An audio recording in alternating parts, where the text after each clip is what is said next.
Jeffrey Epstein created this saga, and this is what he is great at doing. He's great at... You didn't admit it to being f***ed in that Hollywood executive. You wouldn't fight nobody. You didn't fight them out your ass. Orlando Brown is at the top of the list of teen celebrity stars who Hollywood messed up pretty bad. The oosh, gosh, muash. Yo, Diddy, you gave me the oosh, gosh, goosh, You gave me the oosh, gosh, muaf, the smoosh mash. Diddy. Yeah, son. You know what I mean? You gave me the oosh, gosh, muaf. Concerned fans and internet sleuths have tried to wrap their heads around him for years. Has he actually gone completely beyond sanity, or is it all a plot to get the heat off his back? One thing's for sure, and it is that despite his crazy talk, some of the things he said in the past turned out to be true. And now, according to sources, he's spilling more tea about the celebrities connected to Epstein's island. Private little beach. So you have a private little beach full of celebrities and bodies getting screwed, and nobody cares because they're supposed to be dead. If you've been going down this rabbit hole long enough, then you know that big industry names like Diddy, Jay-Z, Will Smith, and Pusha T are allegedly connected to an inner circle that goes way deeper than what we know. As a matter of fact, the entirety of Hollywood seems tied to something more sinister lurking in the backdrop, and only a select few individuals can boast of having no dirt under their nails. At this point, the plot feels like a large graveyard, and your favorite stars are being pulled in by the second. But the worst part, the ladder goes all the way up to upper echelons, people who folks are now demanding to be held accountable. Mind you, people like Orlando Brown have been echoing about this for years, but the internet labeled them overstimulated and overdosed. When he had a sit down with Tasha K about 3 years ago, he talked about the rituals that were taking place in Hollywood. Hollyweird, as he called it. This world of Hollywood, this wicked world is what they call it. Some people call it Hollyweird. You know, rituals that made the old remain youthful, celebrities trading their souls for money, fame, and eternity. But things got even messier when he decided to mention names. I mean, there's a lot of talk about it, you know, on YouTube. You know, we call it the wormhole of YouTube. But to hear you as a child star come out and say that this exists, you know, these people are doing whatever they got to do to stay alive and to ensure that their throne it's kept. is kept. Oh, that's not none of my business. I warn how I warn. When you know you can lead a horse to water, but you can't make it drink. Okay. Orlando doubled down hard when he listed names of male rappers whom he allegedly shared intimate encounters with. In viral clips that still circulate, he alleged that he made love to figures like Drake, Usher, Bow Wow, Nick Cannon, and others, painting the picture of a predatory environment where not of age talents were passed around at parties and private settings as a form of initiation, favor trading, or straight up exploitation. So how you know we that? made love. We made love. That's Who you made love with? Diddy, Bow Wow, Busta Rhymes. You just told me you seen Busta in the airport too. That motherfucker tried to act like he didn't know you. You smashed Drake? No, I never smashed. Oh, you made love to Drake. He went into detail on Nick Cannon, claiming in one infamous rant that Cannon performed oral procedures on him, later tying it to why he turned down appearing on Wild 'N Out. Of course, Cannon responded publicly with major concern for Orlando's mental health, but that didn't change much. Bow Wow. Orlando was even more crude in interviews, repeatedly saying Bow Wow had bomb P word and implying an intimate relationship. Damn. So Bow Wow got bomb put? Yes. So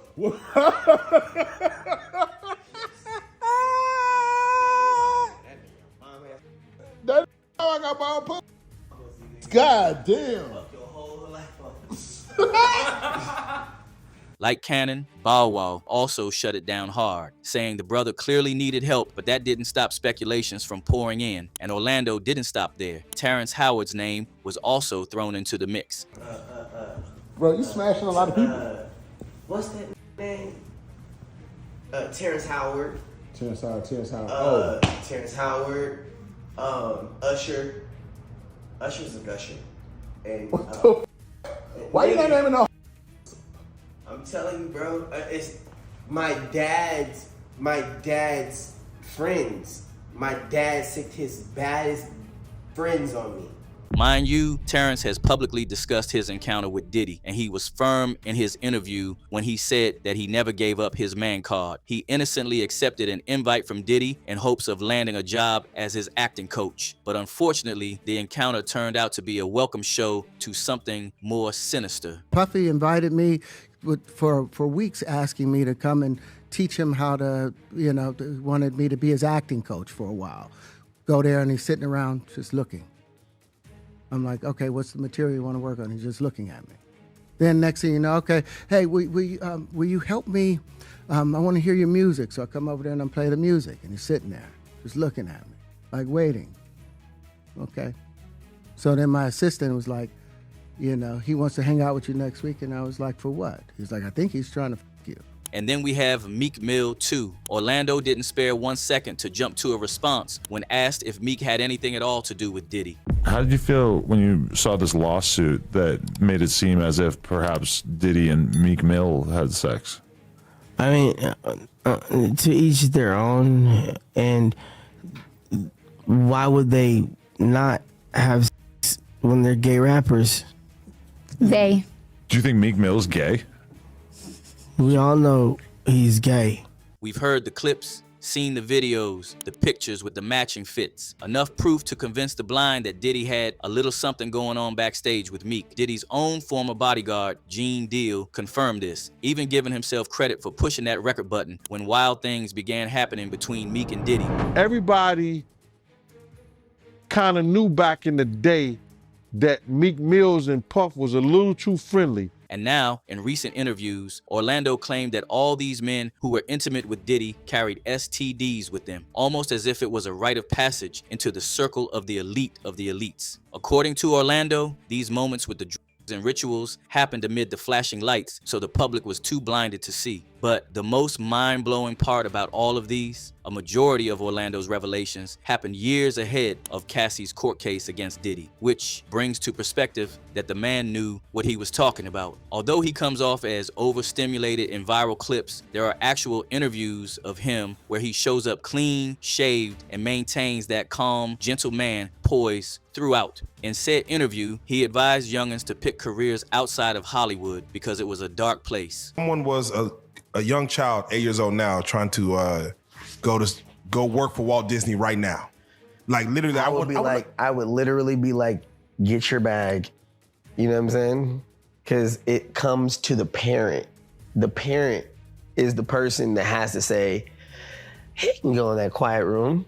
What happens when we bring up that Balenciaga controversy from 2023, where Orlando referenced how Balenciaga's campaign that year depicted the knot of age tied in bondage-themed items. At 5, a protest at the Balenciaga store in Beverly Hills over the luxury fashion brand's ad campaign that shows kids holding teddy bears dressed in leather bondage gear. According to him, there was much more to what we were being shown, if you get what I mean. And now, everything is tying back to Jeffrey Epstein and his island.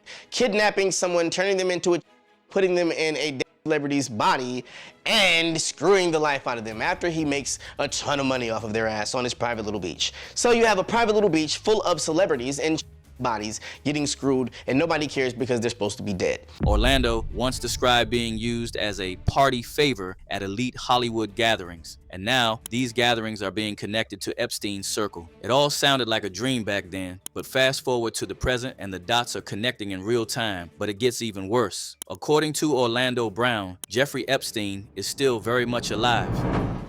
Do you believe Jeffrey Epstein was... No, I do believe he's still alive. I do believe that when you have that kind of heat on you, of course you'd still be alive. You wouldn't want to take the heat. And until you find the right person to put the blame on, you know, you're gonna stay hiding.